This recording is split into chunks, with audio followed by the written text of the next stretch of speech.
You've probably been told your nighttime bathroom trips are just part of getting older, something your prostate does, and there's nothing to be done about it except live with it. That's not actually true, and for 11 years, believing it cost me more sleep than the prostate itself ever did.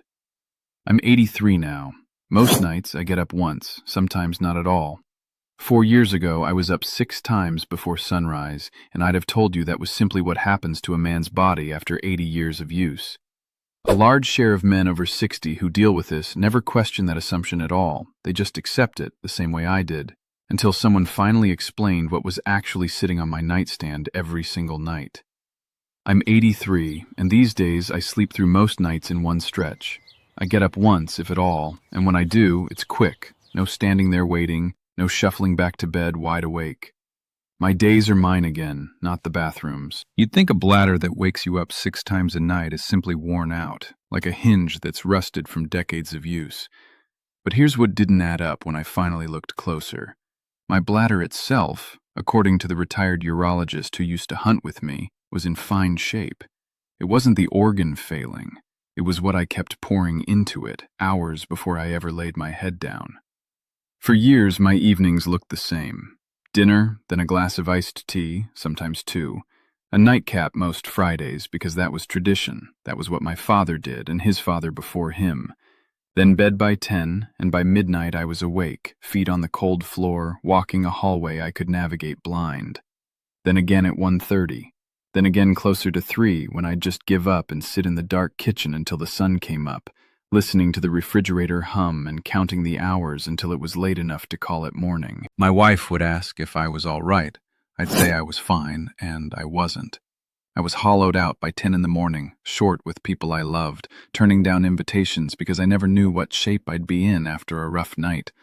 I stopped volunteering to drive after dinner. I stopped staying for the second half of my grandson's ball games. I even stopped sitting through a full movie at the theater with my wife because I'd spend the whole second act doing math about how long I could hold on before the walk down that dark aisle became unavoidable. It sounds small when I say it out loud. It didn't feel small living it. What made it worse was the guessing. Some nights I'd get up twice and think I'd finally turned a corner. Other nights, same routine, same dinner, and I'd be up 5 or 6 times, soaked through with frustration by 4 in the morning.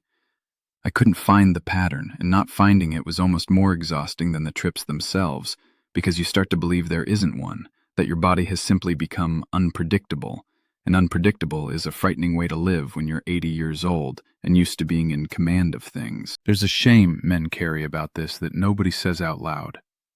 You spend 50 years being the steady one, the one who doesn't complain, and then you're standing in a dark hallway at 2 in the morning, gripping the wall, waiting on a body that won't listen.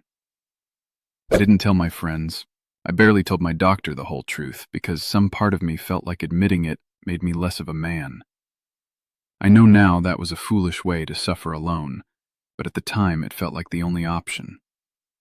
My doctor, when I finally brought it up, nodded the way doctors do when they've heard something 1,000 times, and said it was common at my age, part of the territory.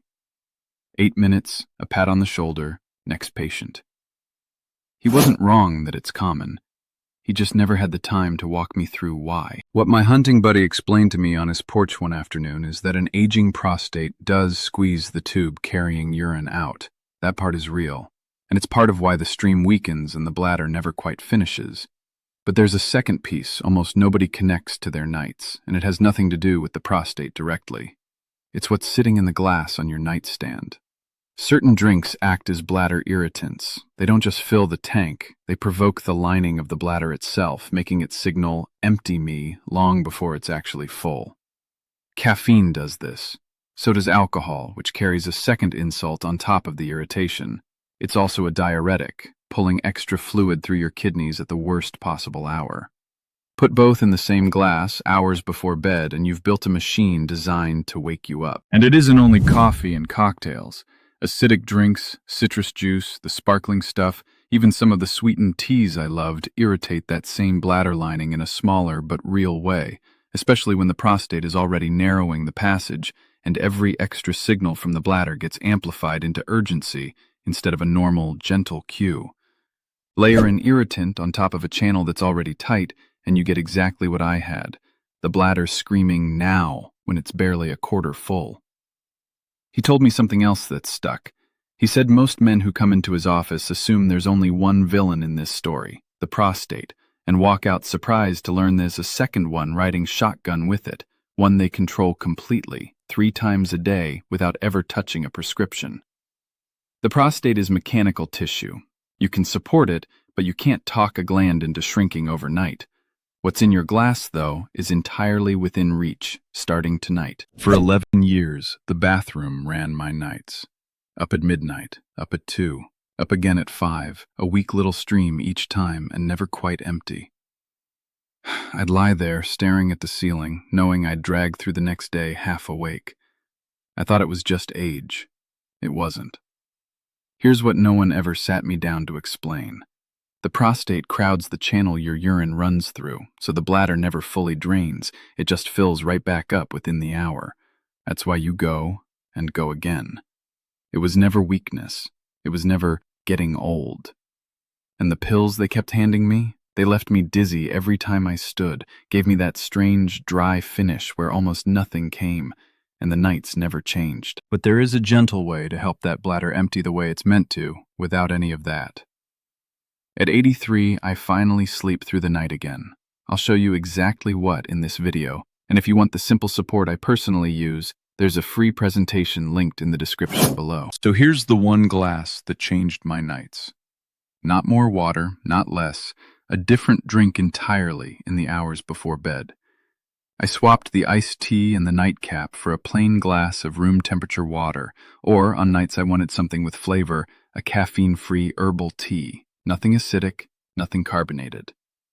1 glass, evening, in place of the irritant, not stacked on top of it. I didn't stop there because one swap rarely turns around a decade of bad nights by itself. My friend walked me through it like a short checklist I still keep to this day. First, cut caffeine after 2 in the afternoon entirely, not just at dinner, the whole back half of the day. Second, treat alcohol as an afternoon drink if you drink it at all, never within 4 or 5 hours of lights out. Third, that one evening glass, water, or a calm, non-irritating tea becomes the thing you reach for instead, so you're not just subtracting, you're replacing the habit with something that actually helps. Fourth, I started paying attention to the acidic stuff too, the citrus, the sparkling drinks, and pushed those to earlier in the day, leaving my evenings to that one plain, boring, unremarkable glass that turned out to matter more than anything else on the table. None of these changes cost me anything. That's part of what convinced me to stick with it. I wasn't buying a new pill or a new gadget. I was simply choosing differently at a moment I used to choose out of habit, without thinking. The first few nights felt strange, almost like something was missing from the ritual of winding down. By the second week, I wasn't thinking about it at all. It had just become what I did. I'm 83, and I sleep in the same bed as my wife of 51 years, most nights now without leaving it once before sunrise. These days I take the early flight to see my daughter without dreading the layover and the search for a restroom in a strange terminal. I sit through the whole 2-hour church service without doing the math on how fast I could get to the door. I stayed for every inning of my grandson's ball game last month, first time in 3 years. That's not nothing. That's my evenings handed back to me. I think about a man named Emery, 78, who wrote in after his son found this on his phone. Emery had been up 5 to 6 times a night for close to a decade and figured that was just the price of living this long. He swapped his evening cocktail and his sweet tea for that same plain glass of water, kept it up for about a month, and told his son he'd forgotten what it felt like to sleep past 2 a.m. without waking. I'm not sharing that as proof it works for every man. Bodies differ, and his doctor still checks his numbers regularly, same as mine does. I'm sharing it because it's the kind of quiet change that never makes headlines, but changes a man's whole week. None of what I'm describing replaces your doctor or whatever treatment you're already on. If you're taking medication for your prostate or your bladder, keep taking it. Keep your appointments and talk to your doctor before changing anything. This works alongside your care, never instead of it. What I'm telling you is that the glass in your hand at 8 o'clock at night might be doing more damage than the glass of water you're afraid to drink at all. So here's what I use, a few drops every single morning. And let me be honest about why it works. One herb on its own nudges one thing, but your prostate answers best when several signals are calmed at the same time. The flow, the emptying, the pressure behind it. That's why what I take brings them together, concentrated, working as one, not a single ingredient hoping to do everything. Stronger stream, full emptying, quiet nights, your freedom back. And none of the trade-offs, no dizziness, no dry finish, nothing taken from you as a man.